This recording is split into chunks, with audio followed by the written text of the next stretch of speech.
Banyak orang berpikir bahwa di usia senja kita hanya bisa bergantung pada tabungan, pensiun, atau anak-anak kita. Tapi bagaimana jika ketiganya tidak ada? Apakah hidup masih bisa dijalani dengan layak dan tenang? Inilah kisah dan cara saya bertahan, mungkin bisa jadi inspirasi bagi Anda. Halo sahabat semua, semoga Anda dalam keadaan sehat dan penuh semangat. Terima kasih untuk yang sudah menonton dan mendukung channel ini. Silakan tulis di kolom komentar, asal kota Anda menonton dari mana, agar kita bisa saling mengenal. Dan tentu, doa saya untuk semua subscriber. Semoga selalu diberikan kesehatan, rezeki yang berkah, serta umur panjang yang bermanfaat. Tidak semua orang diberi jalan hidup yang mulus saat memasuki usia senja. Ada yang tenang karena memiliki uang pensiun, ada yang bahagia karena tabungan masa mudanya cukup, dan ada pula yang merasa aman karena anak-anaknya siap menopang kehidupan orang tuanya. Namun, saya tidak termasuk di dalamnya. Saya berada pada posisi yang mungkin dianggap sebagian orang sebagai paling rawan.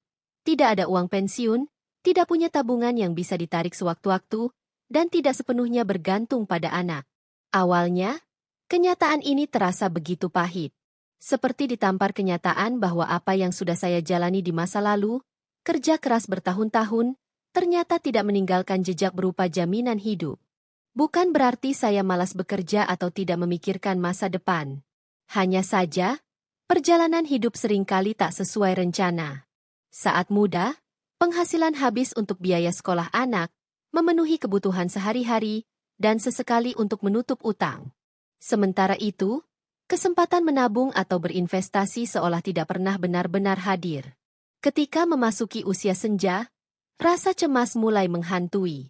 Malam-malam saya sering diisi dengan kegelisahan. Bagaimana besok saya makan? Dari mana saya bisa membayar listrik? Apa yang terjadi kalau saya sakit? Pikiran-pikiran itu berputar seperti tak ada habisnya. Terkadang, rasa malu juga muncul. Malu jika harus mengakui bahwa di usia sekarang, saya masih berjuang keras hanya untuk bertahan hidup. Namun, semakin lama saya merenung, saya menyadari bahwa rasa takut dan cemas itu tidak bisa menjadi bahan bakar hidup.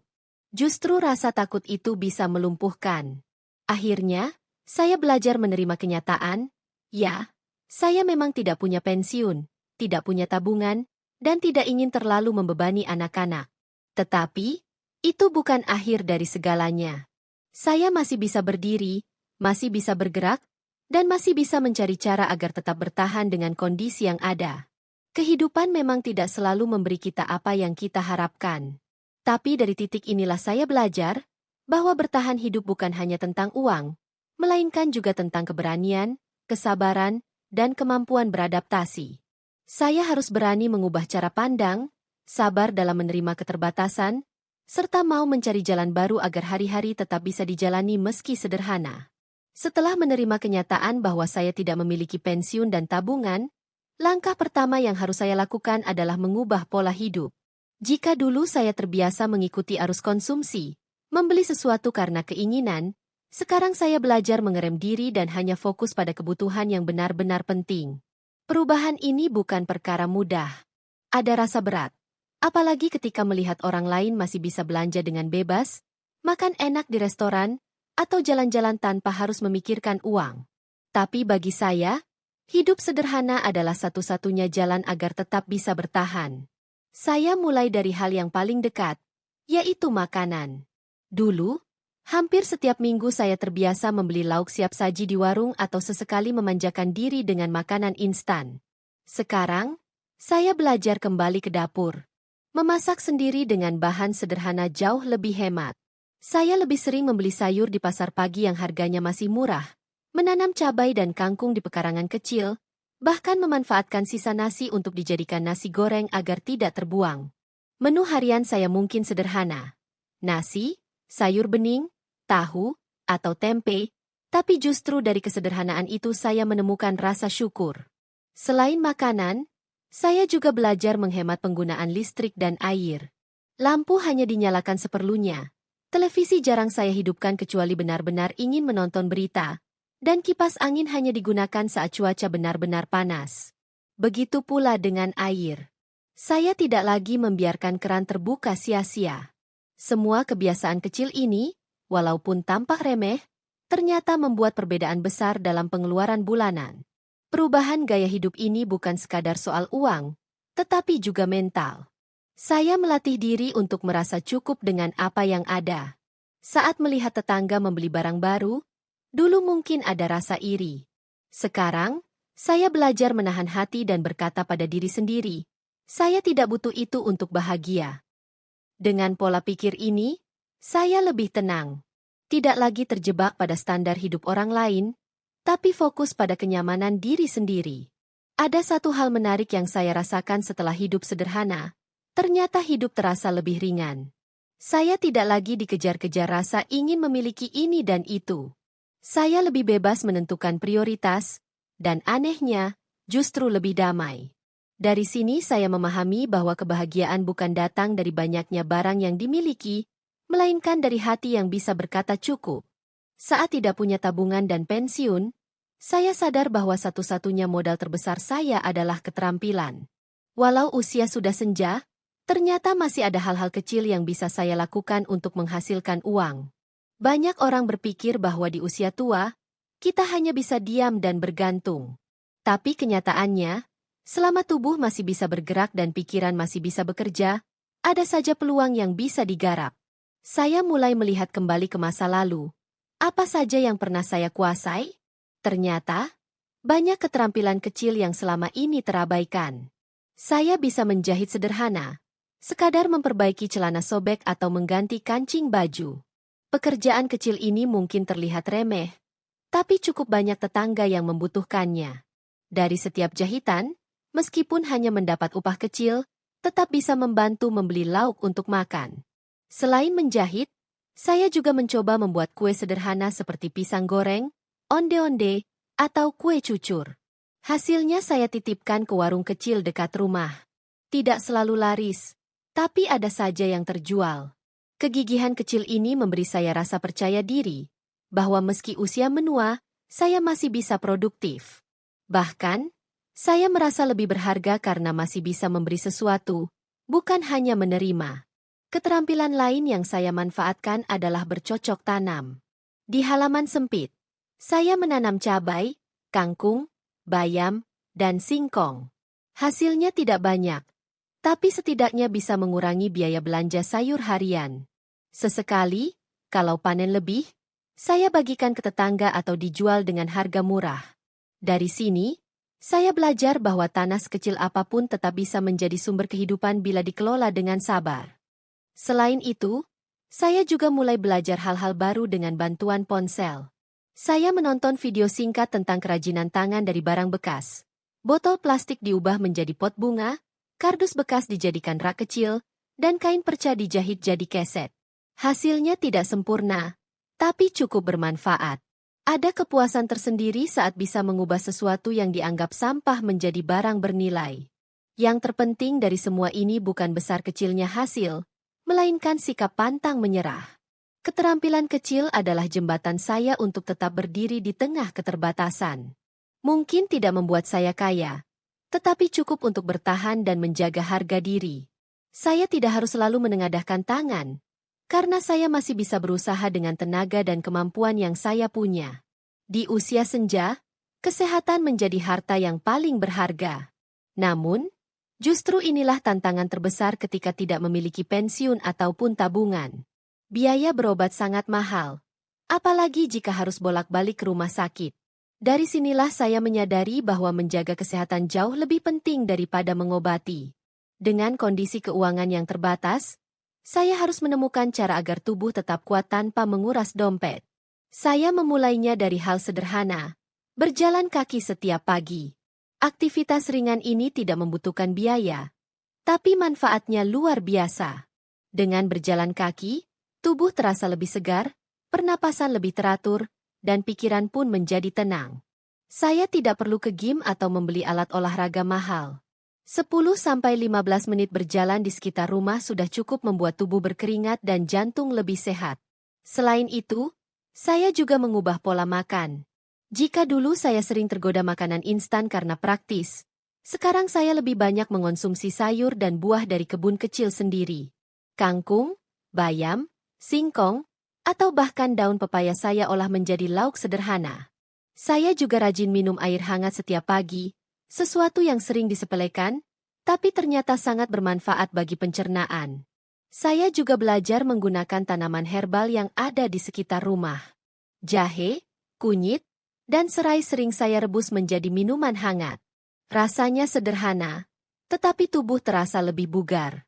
Ketika masuk angin, saya tidak buru-buru membeli obat kimia. Cukup dengan minum rebusan jahe dan istirahat cukup, biasanya badan segera pulih. Selain menjaga fisik, saya juga berusaha menjaga kesehatan pikiran. Saya percaya, stres bisa menjadi sumber berbagai penyakit. Oleh karena itu, saya berlatih menerima keadaan dengan ikhlas. Saya tidak ingin terlalu memikirkan apa yang tidak bisa saya miliki, melainkan fokus pada apa yang masih saya punya. Saya mencoba menikmati momen kecil, bercakap-cakap dengan tetangga, mendengarkan burung berkicau di pagi hari, atau sekadar duduk diam di teras sambil menghirup udara segar. Hal-hal kecil ini ternyata sangat menenangkan dan menjaga mental tetap stabil. Dengan cara sederhana ini, saya jarang sakit parah. Sesekali memang tubuh terasa lelah atau pusing, tapi tidak sampai harus dirawat di rumah sakit. Saya sadar, menjaga kesehatan sejak dini jauh lebih murah daripada mengobati. Tubuh yang sehat adalah modal utama saya untuk tetap bisa bergerak, berusaha, dan menjalani hidup tanpa terlalu membebani siapapun. Banyak orang berpikir bahwa kebahagiaan hanya bisa diraih dengan uang, kemewahan, atau pencapaian besar. Tetapi setelah menjalani hari-hari tanpa tabungan, tanpa pensiun, dan tanpa bergantung pada anak, saya justru menemukan kenyataan yang berbeda. Bahwa kebahagiaan sejati seringkali hadir dari hal-hal kecil, sederhana, dan kadang tidak pernah kita sadari. Saya belajar menghargai momen-momen kecil yang dulu sering terlewat. Misalnya, ketika pagi hari udara terasa segar dan matahari perlahan muncul dari ufuk timur.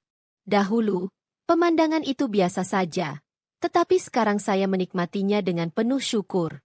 Rasanya seperti hadiah setiap kali saya masih diberi kesempatan untuk membuka mata dan melihat dunia. Hal kecil lain yang membuat saya bahagia adalah interaksi sederhana dengan orang sekitar. Saat tetangga datang sekadar untuk berbincang, atau anak kecil menyapa saya dengan senyum polos mereka, hati ini terasa hangat.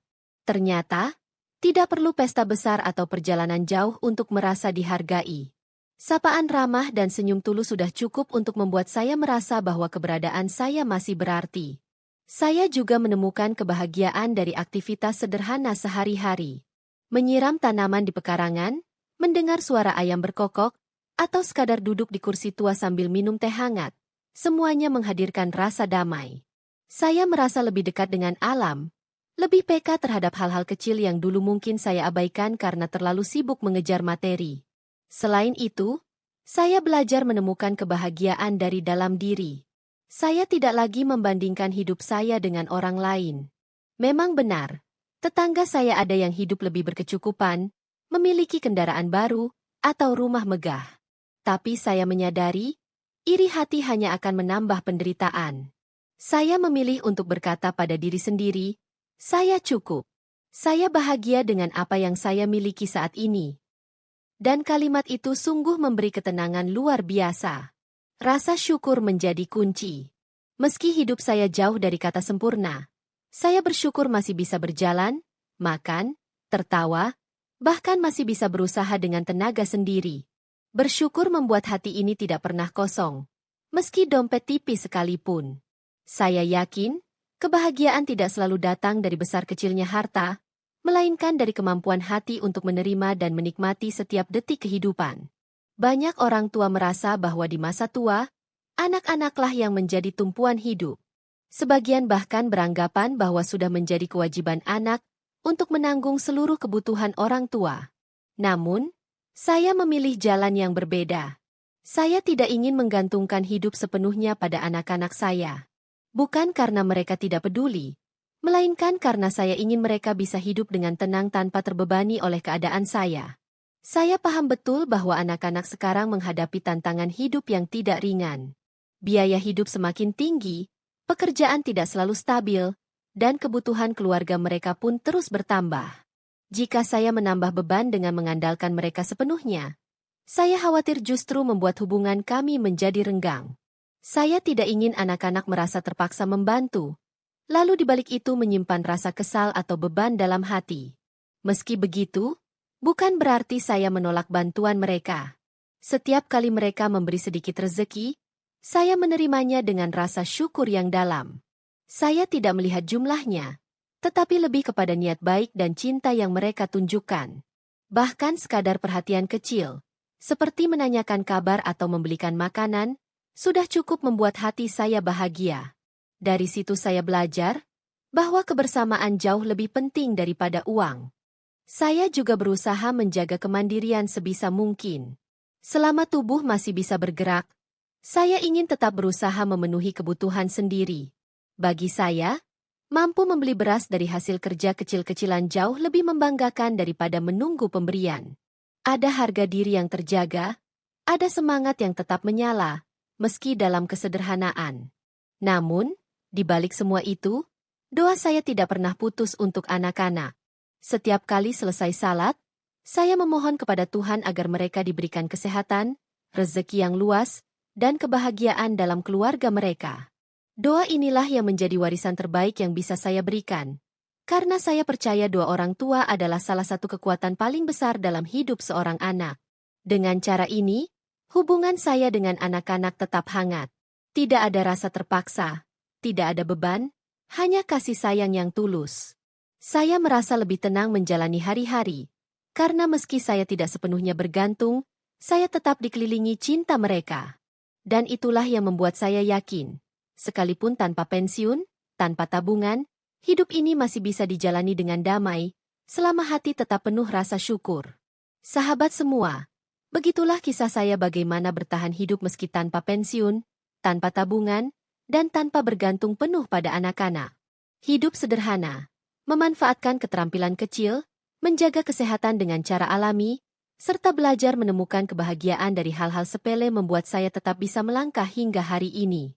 Saya sadar, perjalanan ini tidak selalu mudah. Ada air mata, ada rasa cemas, bahkan ada rasa malu. Tapi di balik semua itu, saya belajar bahwa kekuatan sejati bukanlah seberapa banyak harta yang kita punya, melainkan seberapa besar hati kita mampu menerima keadaan dan tetap bersyukur. Terima kasih yang sebesar-besarnya untuk Anda semua yang sudah menonton, membaca, dan mendukung channel ini. Mohon tulis di komentar, dari kota mana Anda menonton, agar kita bisa saling menyapa dan merasa lebih dekat. Dan tentu, doa saya untuk semua subscriber. Semoga Anda selalu diberikan kesehatan yang kuat, umur panjang yang bermanfaat, rezeki yang halal dan berkah, serta hati yang tenang dalam menjalani hidup. Semoga setiap langkah kita dipenuhi kebaikan, dan semoga Anda sekeluarga senantiasa dilindungi oleh Tuhan Yang Maha Esa. Sampai jumpa di cerita berikutnya. Tetap semangat, dan jangan lupa bahagia dengan cara sederhana.